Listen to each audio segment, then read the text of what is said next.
So, Matt, you said you had a question about practice. Yes.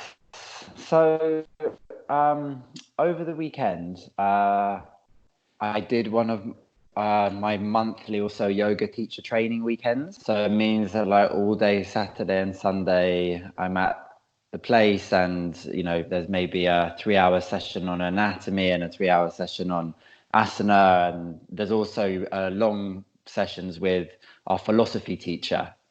And our philosophy teacher is an interesting human being. He spent Most people years. who tell Yeah, themselves that they're philosophers really are pretty interesting. he's a very interesting human being.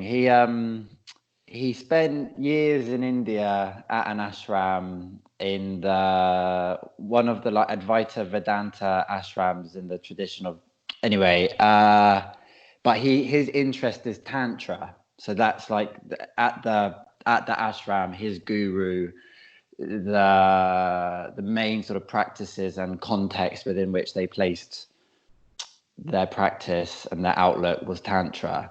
I end up having lots of debates with him because um, his knowledge about like, tantra and about Advaita Vedanta is brilliant, and he's very good at explaining concepts from there and sharing practices from those traditions. His knowledge of early Buddhism is very limited, but it's a blind spot that he's very unaware of. So he'll make very sweeping statements like, when we see this practice in Tantra, this is the first time anything like this has occurred in the Indian spiritual tradition. And I'm like, that's not my understanding. And we end up having some kind of conflict of opinions, which used to bother me a lot, but now don't really. But anyway, that's just a bit of context. That he shared a practice which led, uh, which I found very interesting. In the context that he explained it, it was pure I awareness. So it's the idea that you contact the pure I awareness in the self. This was a practice that he derived from the Spanda Karika, so a Kashmir Shiva text all about Spanda, which was an interesting idea in and of itself. Spanda being the idea that like expansion and contraction, and this text basically posits the idea that the entire universe, everything from thoughts to the workings of the body to the arising and passing of the universe, is Spanda, is expansion and contraction, which I was We like, oh, call it this is. samsara. Yes, but also it's sort of like it's like a metaphor for impermanence and arising and passing, isn't it? It's just a slightly different sort of metaphor. Um, No, it gets right close to it when we look at it in the sense of samsara.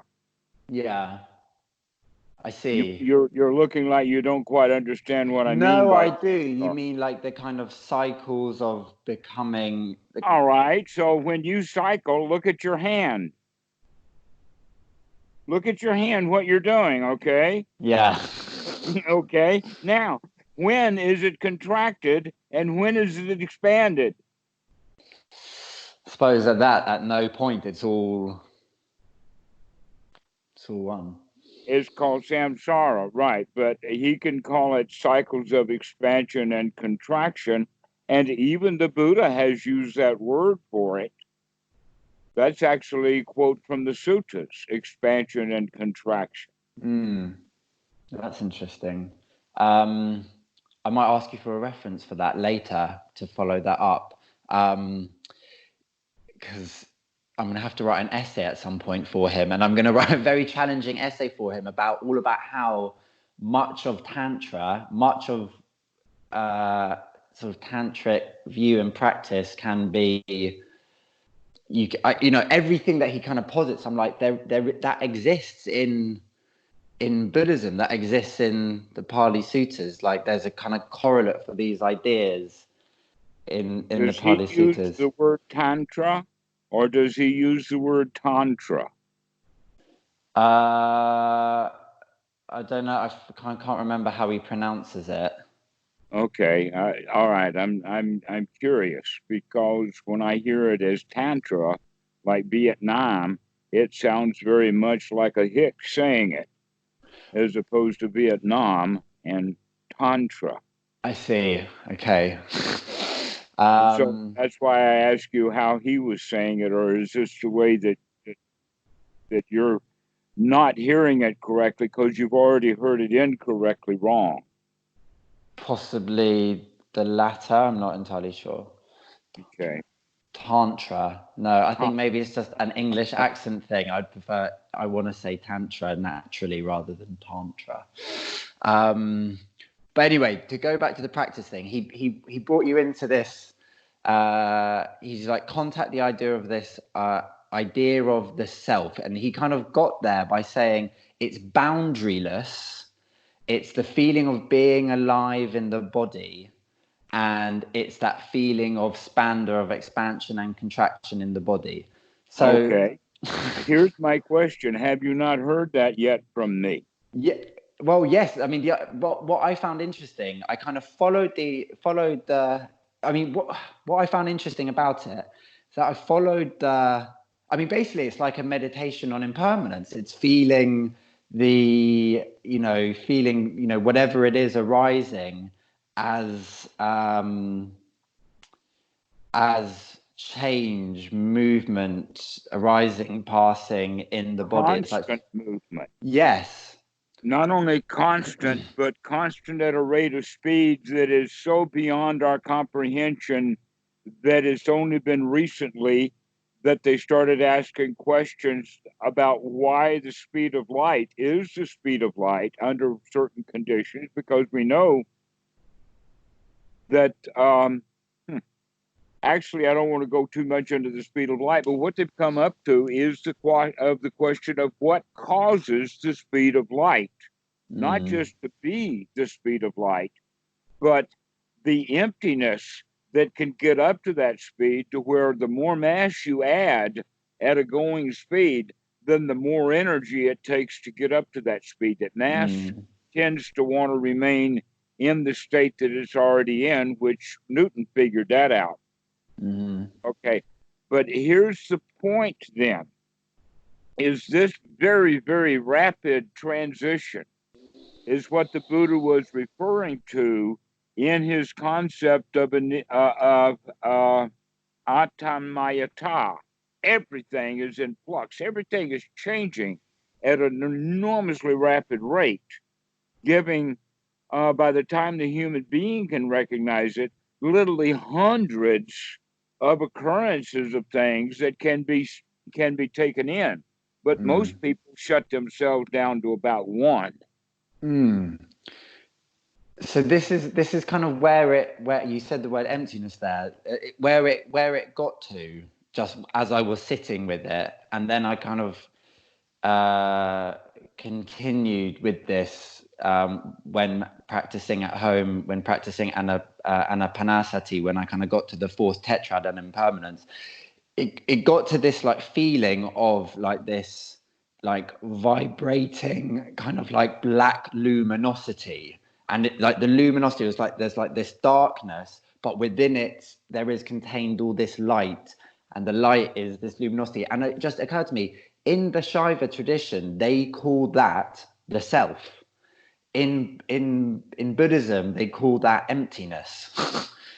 And it's like the same thing, because what the way they describe the self in Kashmir Shaivism is like, the supreme self. It's the bit where there's no boundaries, where there's no definition, and it's the Okay, thing in exactly. you It which is is the the whole cosmos. universe. It Yes, is it's the the great cosmos. Atta, Yes. precisely.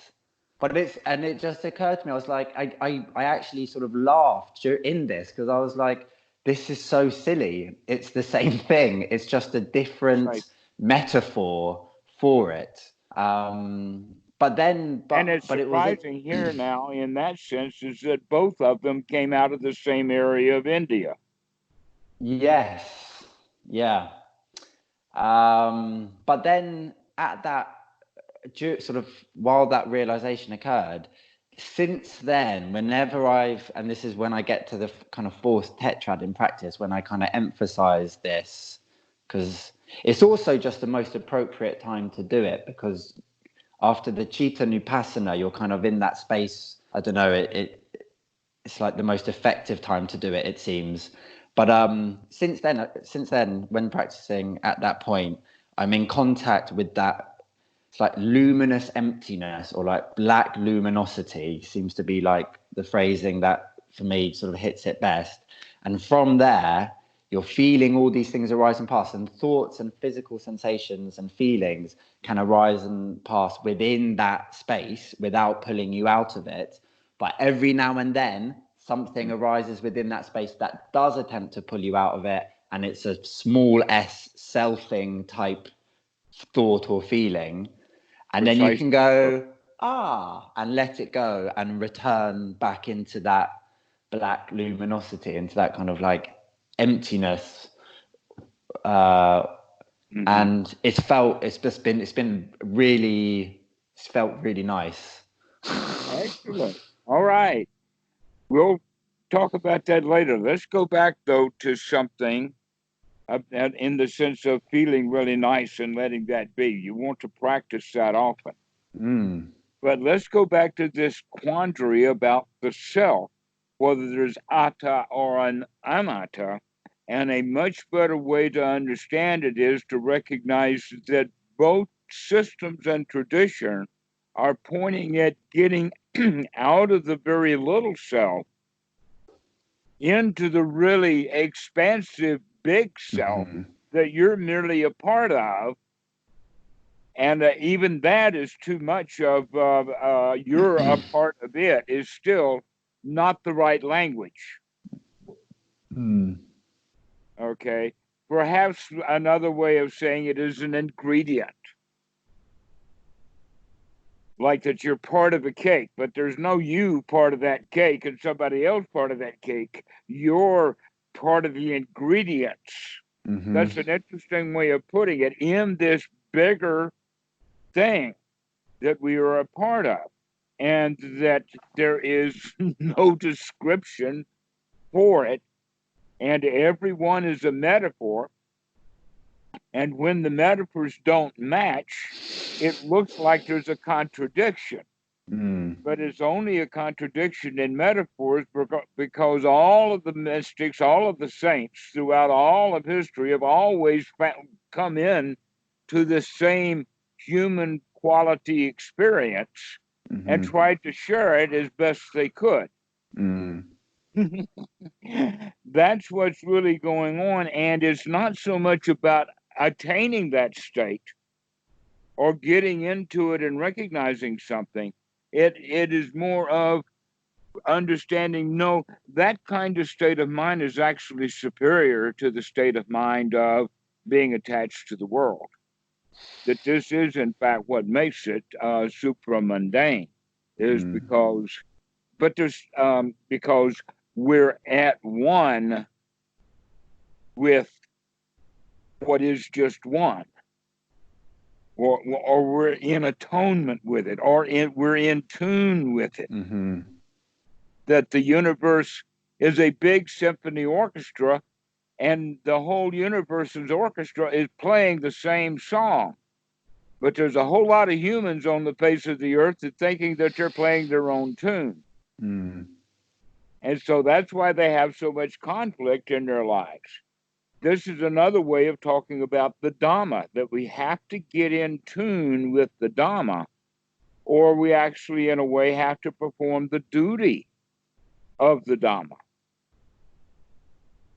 And so in that regard, one of the reasons why I'm so,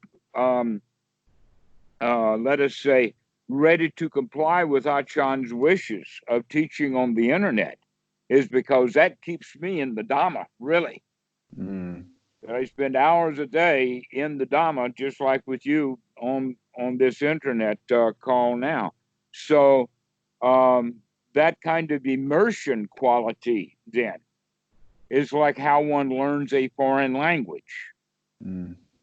Is that you get immersed in it in the sense of now your whole life or your whole culture is in this new language or this new way of speaking But in our regard, it's a new way of feeling or a new way of experiencing that which we have been experiencing all along, but from a framework that was set up when we were children. And it was set up to model all of the other people that we were around. And here we come, these mystics from time to time coming in and saying, wait a minute, folks, just wait a minute. And I mean literally do that. And just wait on it, and it'll come to you. Jesus told it that way. You know, it's the value of patience, all of this kind of thing. We have all of these good words about it, you know, settle down, cool down. But they're all just pointing back to the same open expansiveness. And that the Tantra dude is calling that a self is okay with me, because his metaphor is just as stinky and just as marvelous as any other metaphor.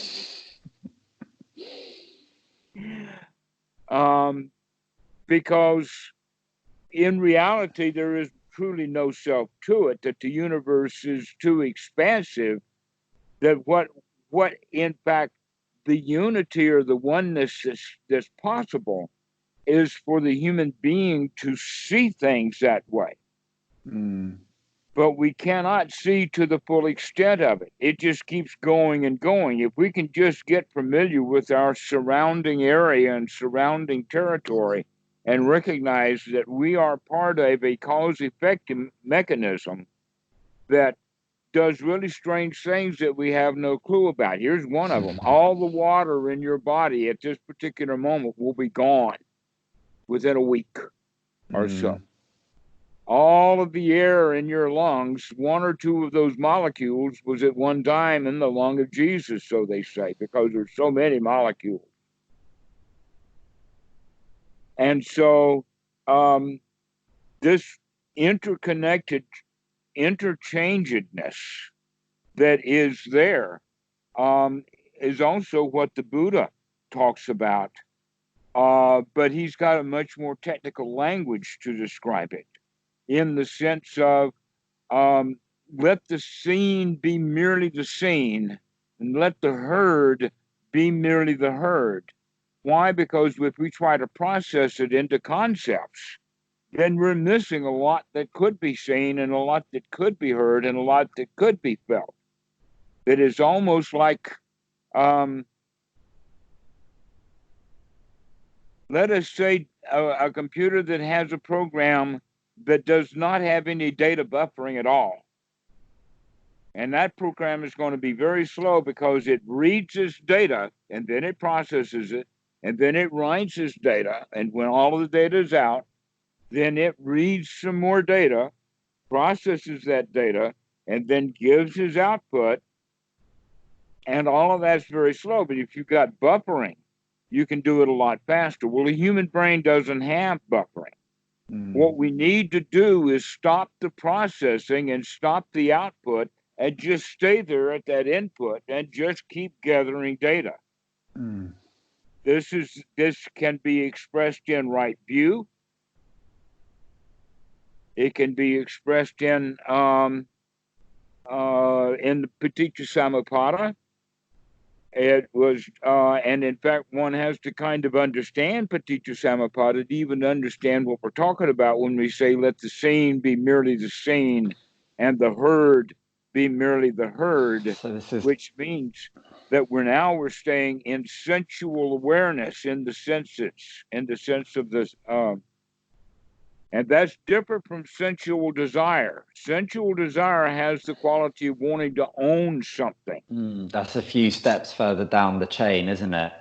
So right. In terms of relating it to Paticca Samuppada, it's about getting in there between contact and Vedana, or at Vedana.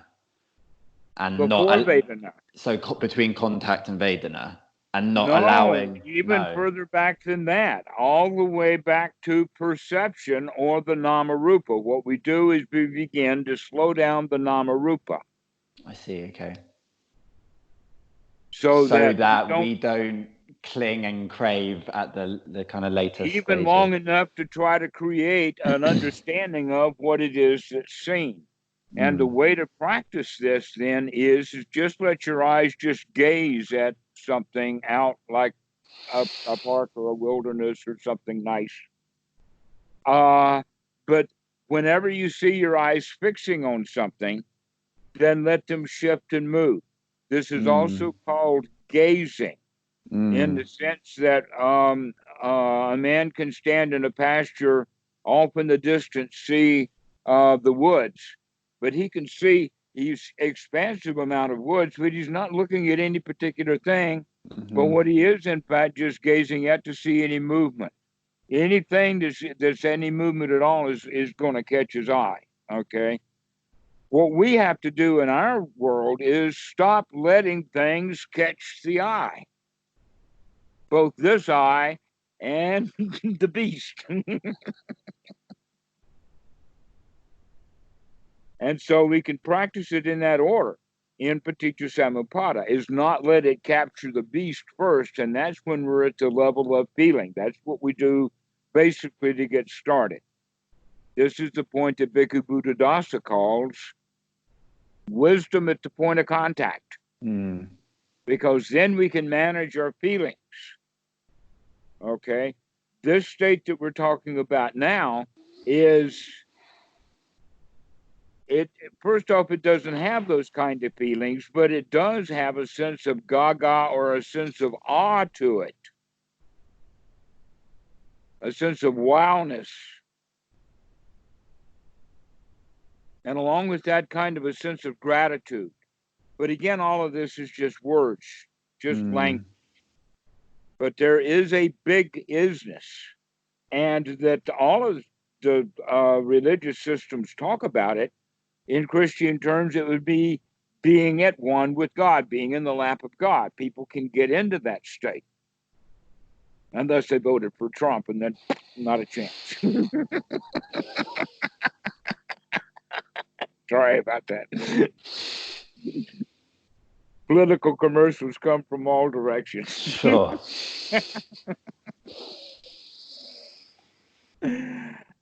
But another way of talking about it is that there were people who were working with this stuff and trying to get into these states a lot in India during those centuries, that this was like the best thing that one can do with one's life. To where in the West now we don't have a clue about what it's like for basically the whole society to think about it in terms like this. But part of the problem is that when people would come out of these gaga states, they would go right back into their ordinary life, that they were temporary. You can also think of this state as the part of the fourth jhana. Even though you've got your eyes open, and practice by not taking an object is kind of the shortcut method, that the long drawn out method of fourth jhana means that now you've got the state of very little perception. They call it neither perception nor non-perception.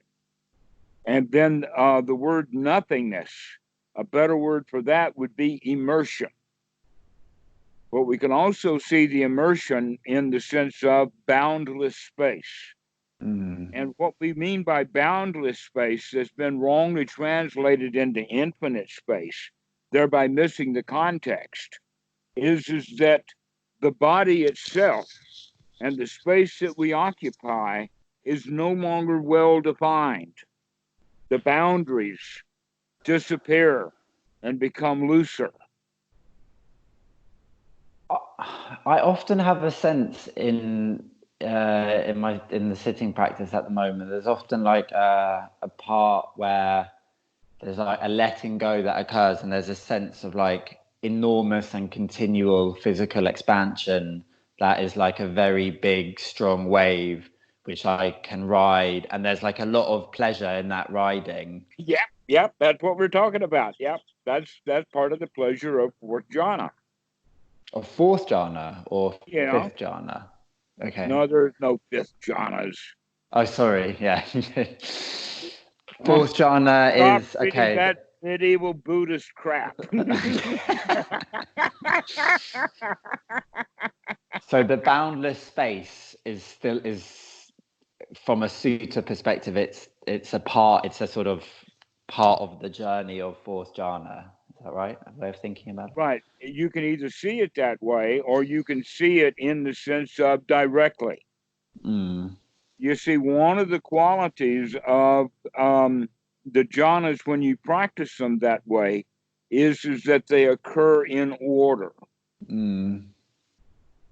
But when you practice them in what the sense is called vipassana jhana, is that once you get into first jhana, then you can go at least for a short time, or maybe longer and longer as you practice it, you could go directly into fourth jhana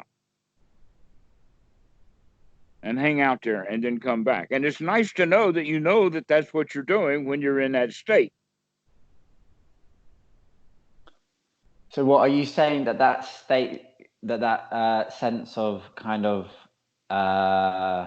continuous physical expansion, and it feels like a kind of like rushing energy sort of takes over the body, and it feels like you're going up, you're going sideways, you're going down with every in-breath and out-breath and the pauses and everything. It's just like this continual expansion until suddenly it just kind of stops, and then there's a stillness. Is that what the literature refers to as the kind of boundless space of that fourth jhana experience? Yeah. Mm-hmm. Along with what they mean by boundless consciousness, then is that we spend less and less time in perception and analyzing and trying to figure out the experience rather than just having the experience. So it's when consciousness is not attaching to something as perception, that's when it is boundless. Right. Or when, you could call it boundless in the sense that the boundary is that consciousness stops so that perception can start up. Yeah, that makes And sense. after perception, then we create the image, and then that image hits us, and now we have feelings, and look how many steps we are down the way. Oh, I think we got to the aggregates, didn't we? We got from we got there. I've got a question that relates to this, and also relates to what we're talking about the different formulations that different traditions have put on this over the millennia. One difference that I do see is, say, between Shaiva Tantra and the Buddhism of the suttas, or what the Buddha taught, is that Shaiva Tantra it sees that consciousness, that I self, and it turns it into seems to turn it into a thing. It's like that consciousness is the part of you that is eternal. That consciousness is it seems to kind of see that consciousness and go, that I don't know, to turn it into a thing. Whereas, but you've got all of that stuff right on your own $1 bill. I don't have $1 bills. The eternal I. Oh yeah. Okay, the I at the top of the pyramid. I've got £5 notes. I don't have $1 bills. Okay, well, you've got the old lady, same symbol. True. Because she's watching. All right. So this is basically then what we're getting at about the expanded experiencingness of it, so that we're not trying to process it or make sense out of it or figure out what it is or give it a name. We just leave it as what it is. And but we still, at least in the beginning for a while, have to be on guard duty so that thoughts and feelings and other things that will arise anyway will not pull us out of this state.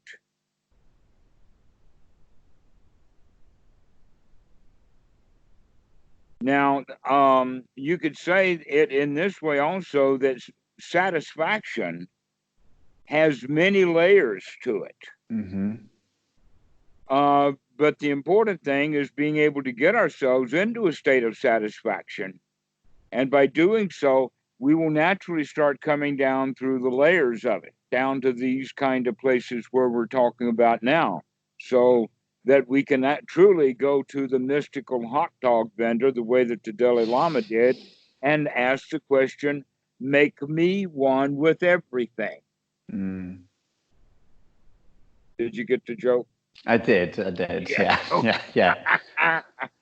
He wants all the onions and all the mustard and all the ketchup and all the... No, make me one I with know. everything. He wants that. Well, I want a whole lot more than hot dogs and mustard. I want the whole show.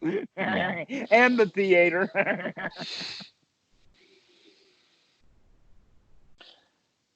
So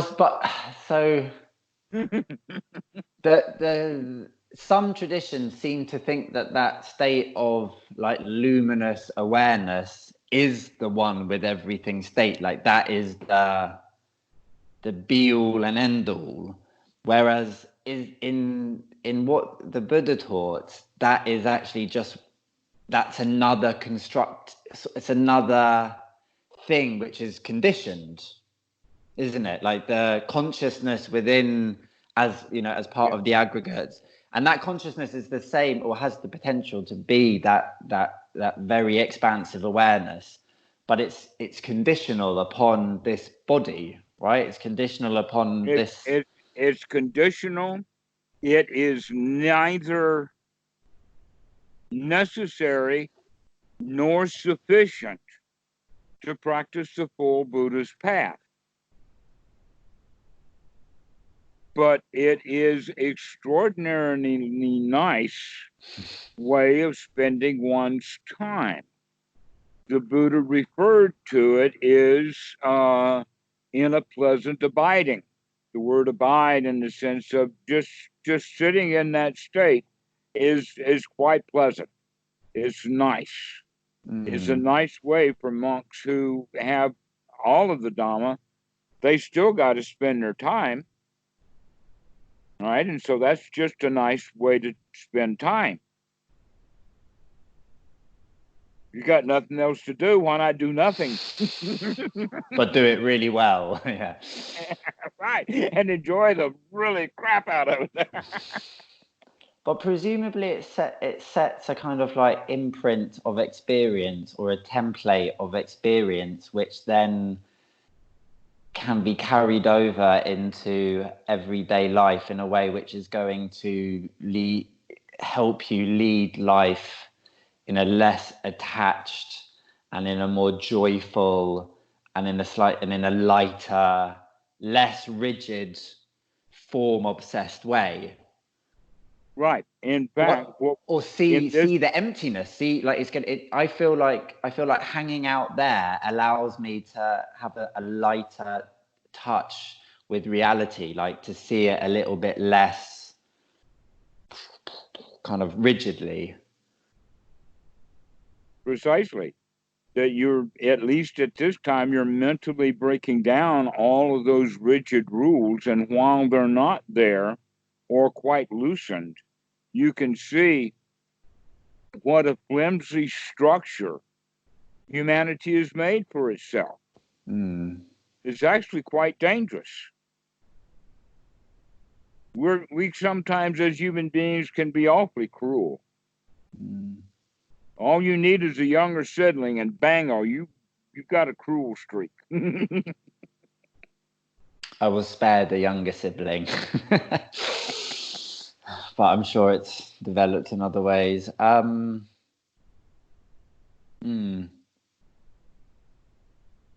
we learn to become cruel to ourselves when we're taught.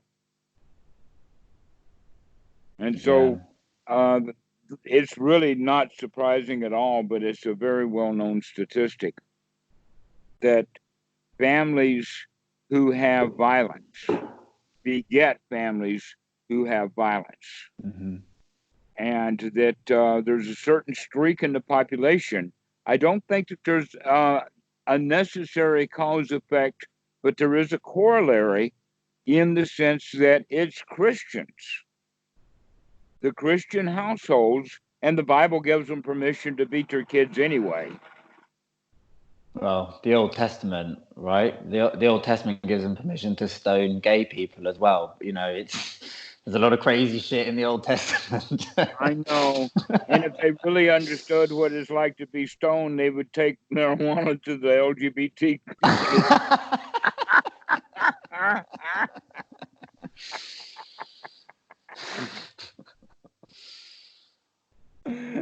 So, yes, this structure that humanity has contrived for itself is quite flimsy. Mm. And it causes sometimes a whole lot more harm than if we had almost no society at all. Except that we can't, it's not possible to have that because humans are social animals. Mm. And some of the social conventions that we find really deep is because we've been doing it for a very, very long time. And magical thinking is one of them. Mm. In fact, at one point, possibly after language got developed, it's conceivable that the majority of a human's knowledge was magical because they didn't know anything about it. And so they made up stories to try to describe what was going on in the sense of metaphors. That basically all we have ever been able to do since those times is refine our metaphors into concepts that have a chance of working.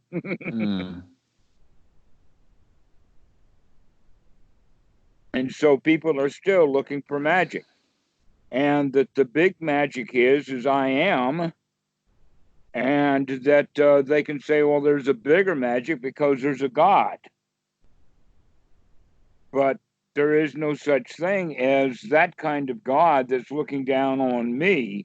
It's how expansive of my own view of the universe is there. That if it's not this eye that is seeing from the top of the pyramid, then what eye is it?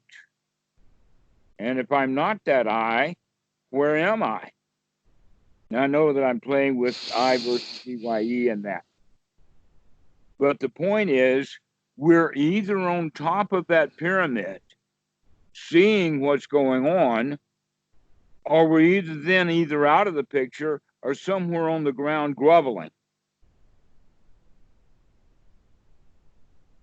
And so the whole quality then of this opening and expansiveness is to come out of the little me, which is almost always experienced as dukkha, which means it's almost always experienced as the victim.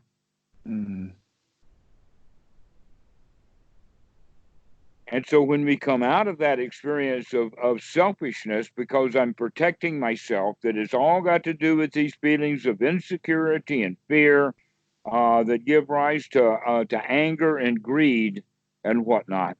And when we can be free from those feelings, because we in fact can be at one with our environment for a while, we can recognize, oh, well, one's a whole lot better than the other. So let's spend more and more of our time out of that selfishness that is actually keeping us in the victim position, and let's be in that state of seeing what's going on.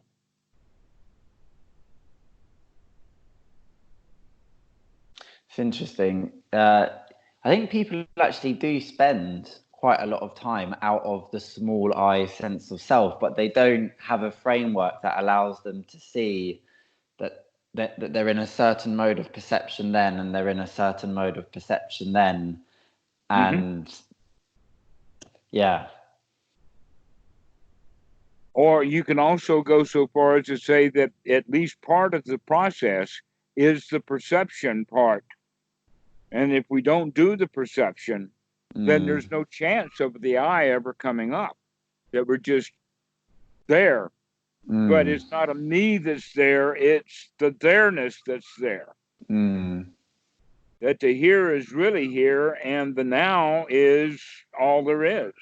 And the there-ness that's there, if you're a human in a human body with a human mind, that is that feeling of expansive consciousness. Precisely. Yeah. And if you're dirt in the ground, and if you're like if you're a rotting body in the ground, that sense of there-ness is something else, or there's no sense of there-ness, and it doesn't matter. That's the whole point, is that it doesn't matter. That we don't have to give it any magic. We can enjoy it without labeling it one way or the other in that regard. We don't really know what the dirt's doing. No. Isn't that wonderful? But you hear people, and I wonder if it's like a difficulty in letting go of a kind of little nugget of that magical thinking.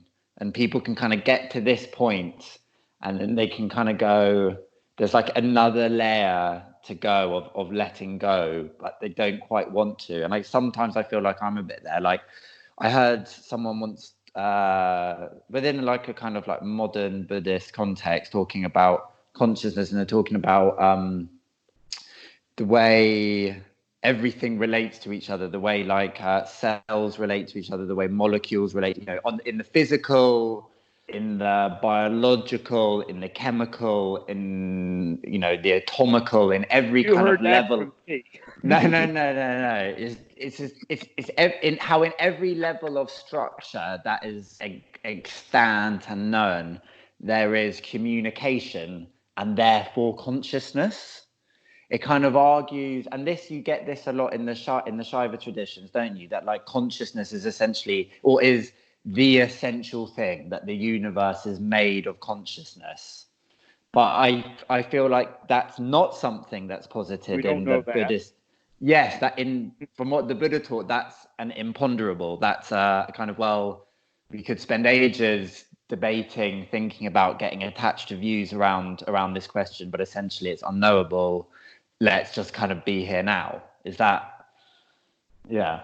That's it. That's the whole thing, you see. The rest of it is all magical thinking. And that magical thinking arrives out of incomplete or inaccurate concepts that they're trying to describe a reality, but they don't either have the language or the knowledge to do so. And so what they come up with as a description very quickly can be proven to be magical or incorrect, or at least unknowable, right? Like it. Exactly so. Exactly. And that's in fact one of the tools that we would apply to it. That in fact you bring up the four imponderables. One of the imponderables is, where did it all begin? And the Buddha says, we don't know that. You also know that in Buddhist cosmology, they talk about endless cycles. But the Buddha says we don't know what the word endless means. That basically we can say that eternal and semi-eternal are about the same thing. If it's so far out in the future that it's going to happen, or in this regard, it was so back far in the past of whatever it was in the beginning, we don't know. And that it's not worth even discussing. And here you find for 15 or 20 years, the highest quality atheists that teach physics in universities, and the very best thing that the Christians can drag onto the stage, have been arguing over something that neither one of them have a clue about. And the best thing to do is just, enjoy the show, because that's about all it is. Most of it is all magical thinking. Nobody knows anything. And that's the part that's very interesting about the scientists, is at least they know that they don't know, but they still cling to what they do know. And so the next one in that line, which is actually, if you think about it as a logical extension, that we don't know how things got started. The second one is that we do not know the results or the extent of past and future actions. In other words, we don't know the results of actions. We don't know the results, and yet we count on them. You go to work every week because you're counting on that they're going to give you a paycheck. Someday they're not. Similarly with conditions, we while we like to say this happened because of this, actually inevitably it's a bit more complicated than that. That's another way of looking at anicca, is Yeah. we kind of bask in the glory of how inadequate we are in the face of we don't know anything. All we can do is experience the glory of it all, because it's so much more vast than little me. So that experience the vastness of it and understanding we don't know what's going to happen. And that often, going along with talking about the law of karma, we don't know how to judge what is good and what is bad action, except by the results. The results of actions determine whether the action was good or not, if we can pin it down. An example of that would be if you buy stock and then the stock goes up. Yeah, it was a good action. But if the stock goes down, then it was a bad action. And you can apply that to almost everything. Or there's the fully mixed one, and that is that when the flag goes out on the field and half the tribe goes up with yay, yay, yay, and the other guys from the other town, boo, boo, boo, was that a right action or a good action that the penalty flag was thrown? We don't know. Depends on, you got to choose sides. And look how much side choosing we do. And so that's another part of it, is stop choosing the sides, because you don't know. We don't know how things got started. We don't know the extent of the karma. You don't know what's going to happen to either the Tathagata after death or an ordinary person. We just don't know what happens after death. But we do know this: far too many people spend far too much time thinking about it, planning about it, but sure don't want it to happen. Christians trying to fix Israel so that the second coming can happen, but none of them want to die. You've heard the saying, there are no atheists in foxholes. In foxholes? Yeah, foxholes. World War I. Oh, I see. Okay, yeah. There are no atheists in foxholes. Why? Because Yeah. everybody is scared to death and they're all Christians. No, the answer to that is the atheists escaped getting into the infantry.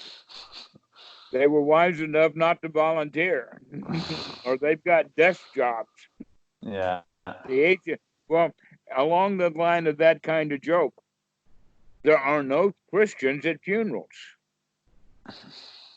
Why? Because everybody's crying and mourning over the dead one and their word, and they pray and all of this. If they were really Christians, it's, gosh darn it, Uncle George is in heaven with the big ghost right now. Ain't that marvelous? You know, me next, me next.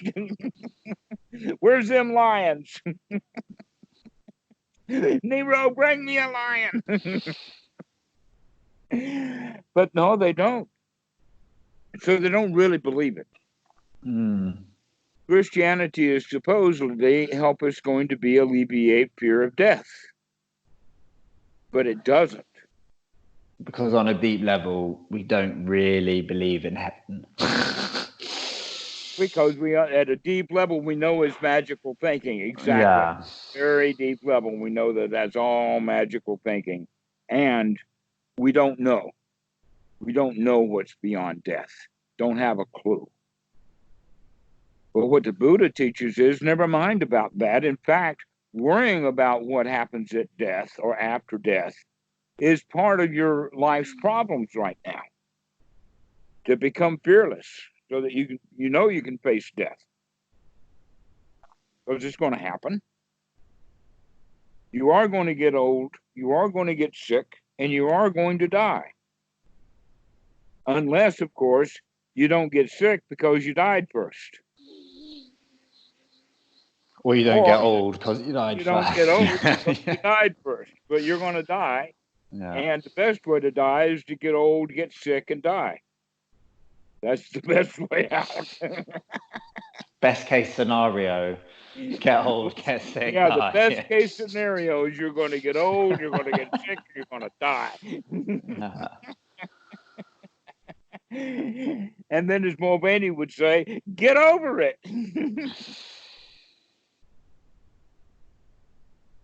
And the way that we get over it is by being in the here now.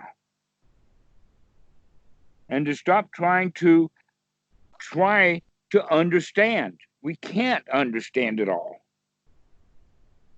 That, in fact, that's one of the ways of calling it wisdom. Wisdom is when you finally learned enough to recognize you don't know nothing. It's very humble, isn't it? Actually, it's a very humble, because most systems of there's a tendency within any sort of systemizing drive to know it all and to posit a theory of everything within it. It's interesting. It's like the prayer that they say at 12-step meetings. I don't know where it comes from. Give me the wisdom to change what I can change and to what is it? How does that go? Serenity prayer. Lord, give me the strength to change the things that I can change. And give me the humility to not try to change the things that I cannot change, and the wisdom to know the difference. Is that the one you're talking about? That's the one I'm talking about. Yeah. Associated with the AA. Yes, that's at 12-step meetings they say that.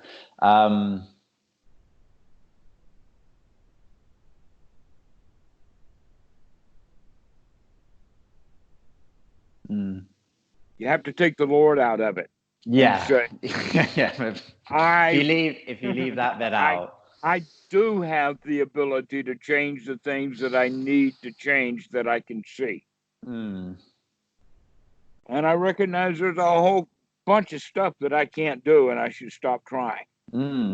It fits very well into the teachings of the Buddha, doesn't it? Actually, doesn't it though? Yeah, wisdom is cheap, man. It's all over the place with only taking good advice.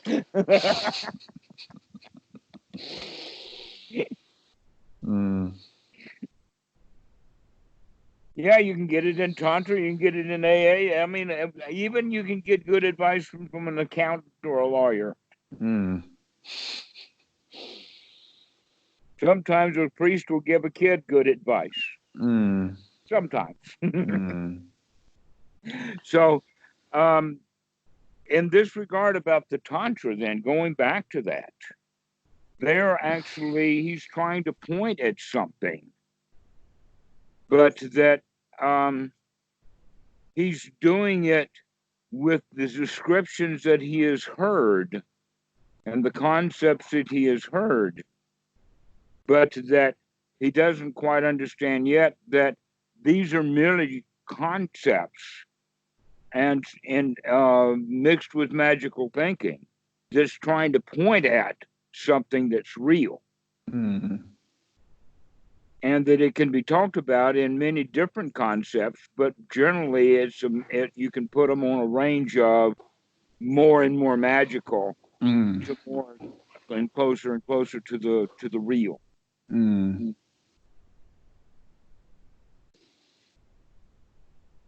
I think that Timothy Leary had it pretty close. Tune in, turn on, drop out.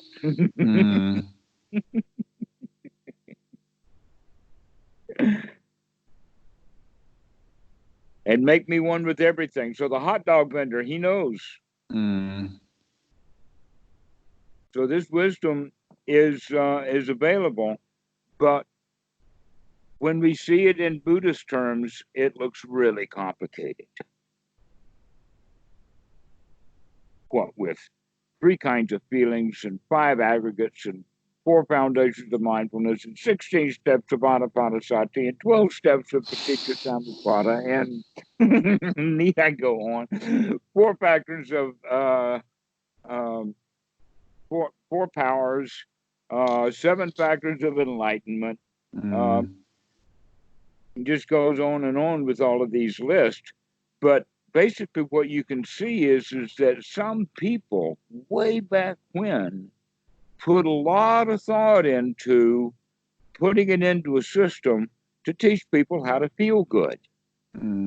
It was both that powerful and worthwhile, and also it seemed that complicated.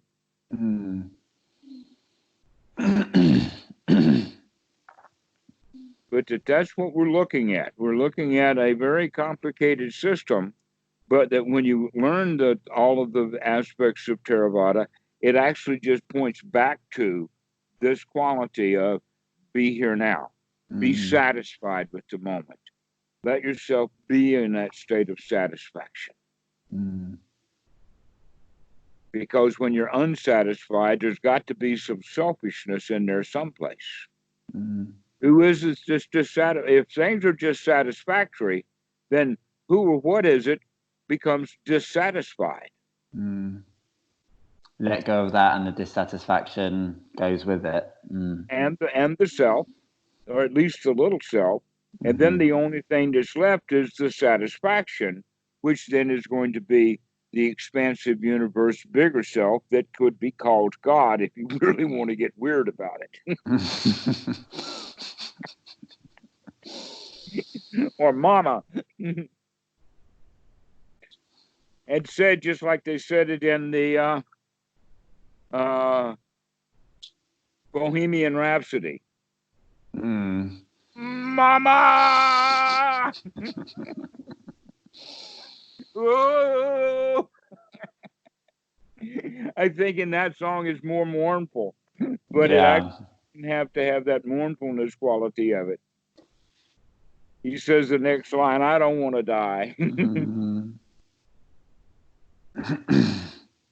So we have all of these analogies because we can't point directly to it. Even the Tao Te Ching starts that way.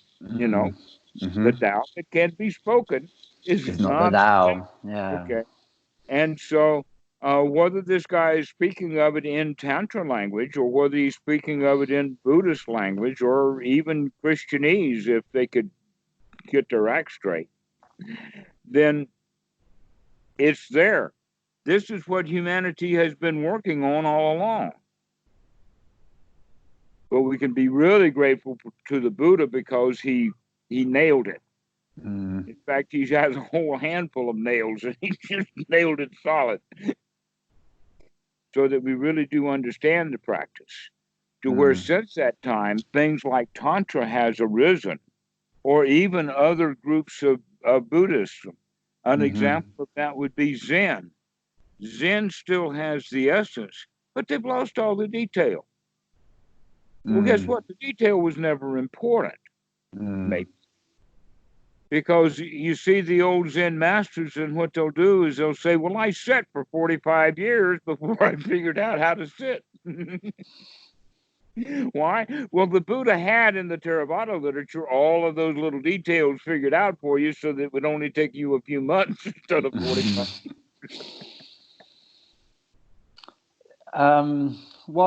something that struck me a little bit, kind of thinking about these different traditions, paths, metaphors for awakening.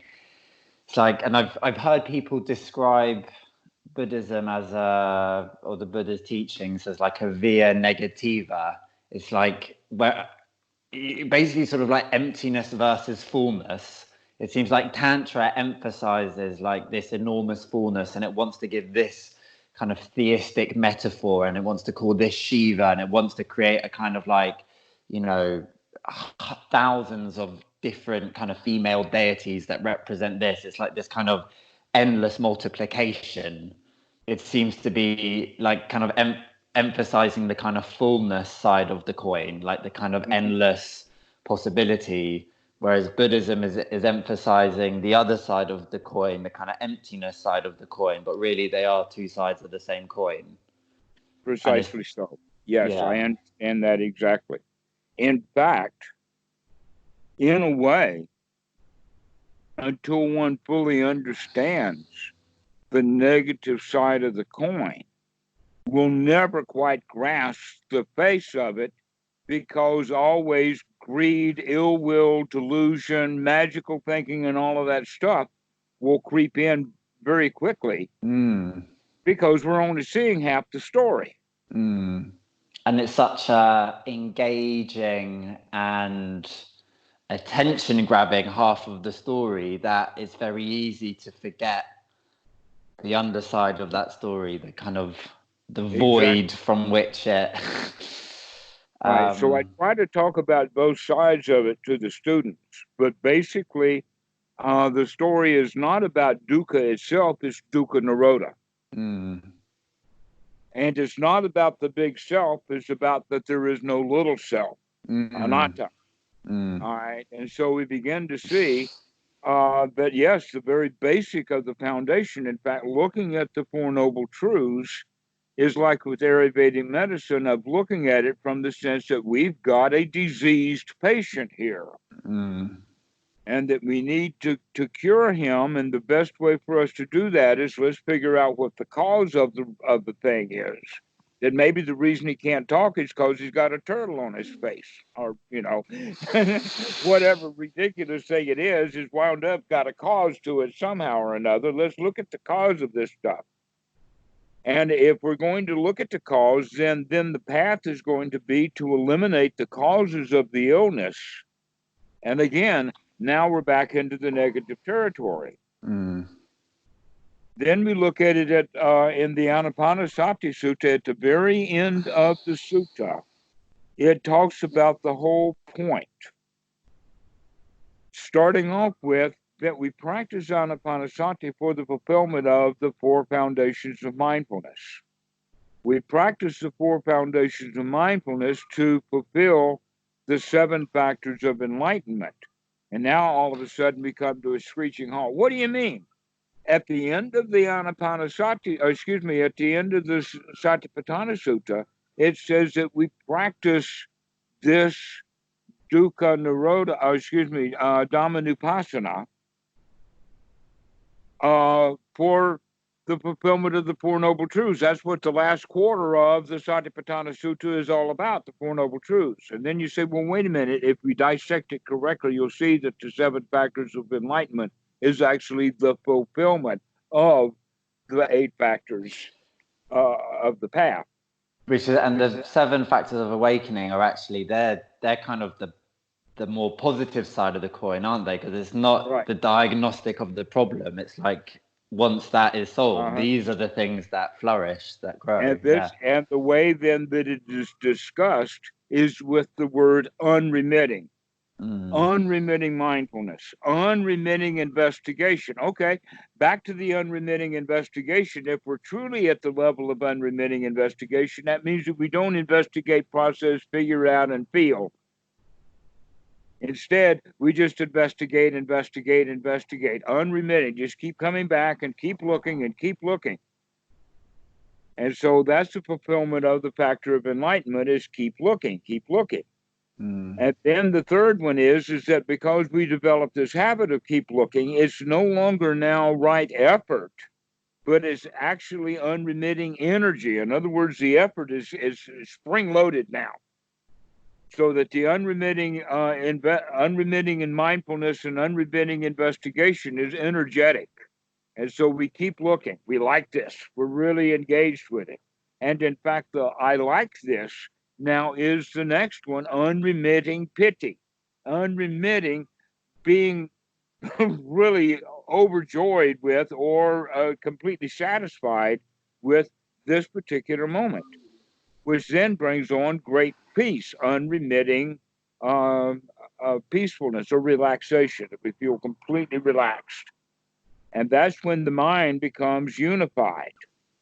which is then the last one is unremitting unification of mind, samadhi.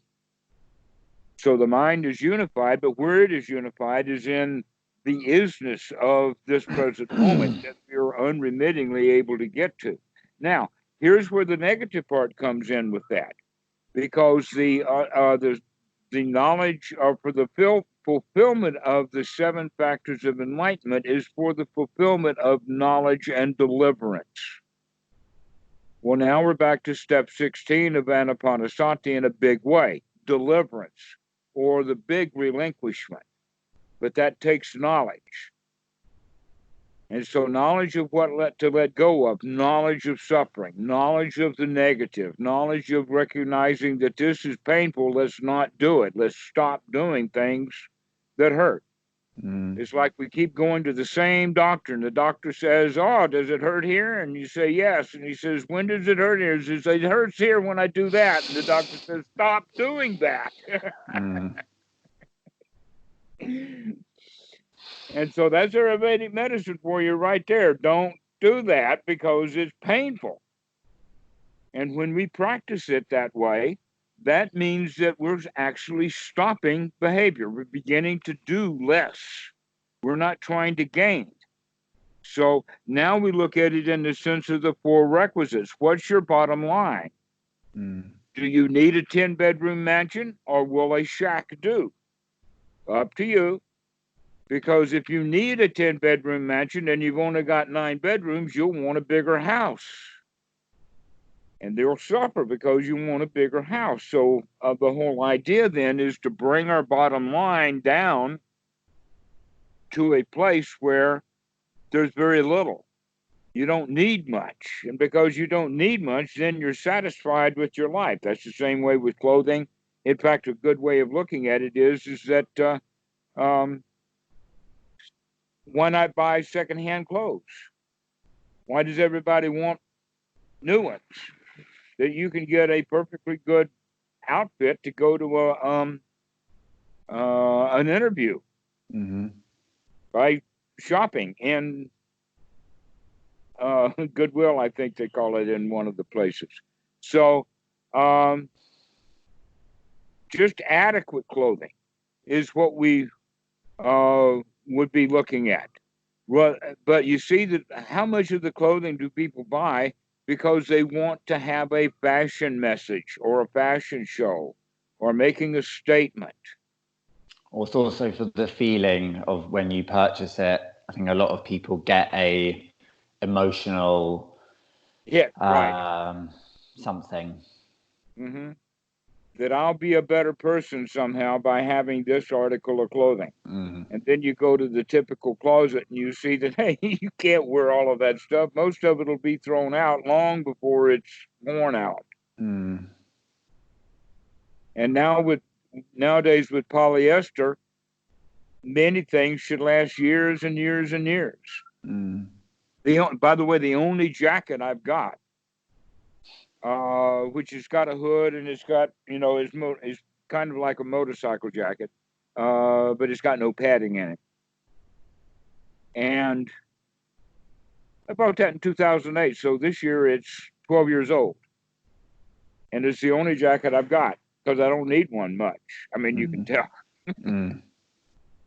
About the only time I see it is when either Tam or Kitty will bring it out saying, I'm cold, you put your jacket on.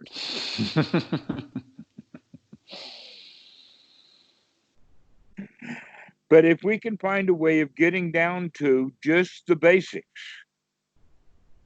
then we can be very comfortable at that level of basics because almost everyone has an income level that's higher than just basic. And so learning to live a very simple life then allows you to start stacking up currency that eventually you won't need.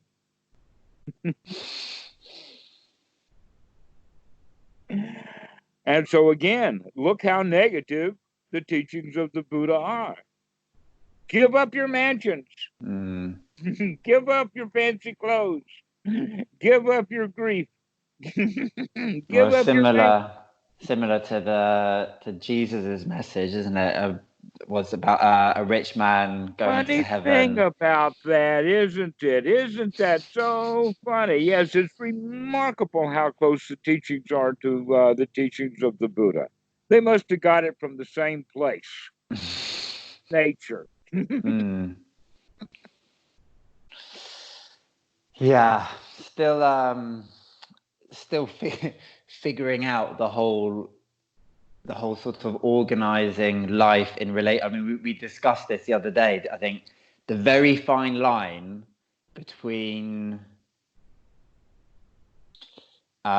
developing an aversion for your present life in order as you kind of plan a more relinquished life where you've let go of more. It's very easy to sort of idealize and futurize that plan in a way which actually causes you to have aversion towards current I existence. know. That's And the funny thing, and that's it's the a first fine thing to line. drop. And Say there's again? not a fine line. You drop thinking about how nice it's going to be when I Yes. relinquish everything and Yes. enjoy.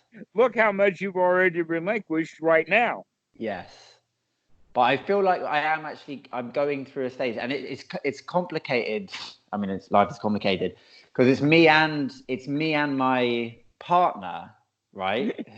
Who I'm separated from, but we're very close, and we're bringing up our children together. So it's like we're trying to figure it out as a family, and she's kind of going through very similar thought processes to me. We're trying to figure it out as a family, and we're also kind of trying to figure it out with respect to the fact that we are two individuals rather than a couple. So I feel like, yeah, we're moving in the direction of like, what can we let go of? What about our lives right Wow, now do do I we have not a need to message do? for you? You have a Wow, message for do me. I have a message for you? It'll take me a while to describe it, so we'll do it in the next talk. Okay. But it has to do with the quality of one of the things that the Buddha said to lay men who were following practice correctly at that time, and it's still well practiced in Thailand, is for a Dhamma dude like you to let the wife make all the decisions. Mm, Since you're separated, you have no choice about that anyway, except to now, negative Buddhism, drop all your opinions and expectations of her and let her be the boss. mm.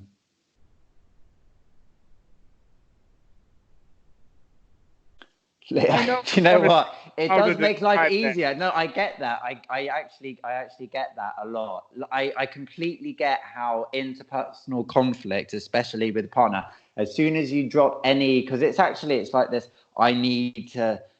It's like a statement of the self. It's like I need to be. I can see how I can completely relate from experience how letting go of that is actually a great easing. I can see that. Uh-huh. But yeah, maybe So we'll save it for what you next time. the best right. Delve I'll into leave that. you with this. The best new habit for you to develop is to call her boss lady Okay. at every opportunity. And she'll eventually or very soon she'll ask you, why are you saying that? And you said, because that's my new attitude, that you're the boss. And then you do this. You're the boss. Yes, boss lady, anything you want. You'd be surprised at how it reforms your relationship. Mm.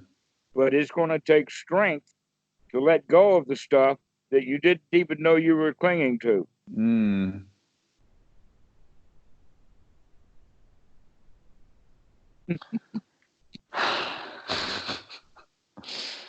All right, Dhammarato. Thank you so much for your time today. I She's really probably better at appreciate running it. your life than you are anyway. I do not doubt that, actually. I'm sure you'll be better off if you give up.